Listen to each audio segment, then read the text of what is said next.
ராமேஸ்வரத்திலிருந்து 77 கிலோமீட்டரில் அமைந்துள்ள தேவிப்பட்டினம் என்கிற நவபாஷான கோவில். இது கடலுக்கு அடியில் உள்ளது. இது ராமரால் பிரதிஷ்டை செய்யப்பட்ட நவக்கிரக கோவிலாகும்.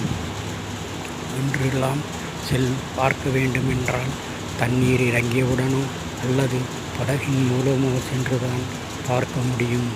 ஆனால் இப்பொழுது புது பொலிவுடன் பாலங்கள் அமைக்கப்பட்டு பார்ப்பதற்கு ஏற்ப அமைக்கப்பட்டிருக்கிறது. ஆகவே இந்த கோவிலுக்கு சென்று நவபாஷான தண்ணீரில் இந்த நவபாஷான நவகிரகங்களை சுற்றி வந்து நவகிரக தோஷத்தை நீக்கிக் கொள்ளுங்கள்.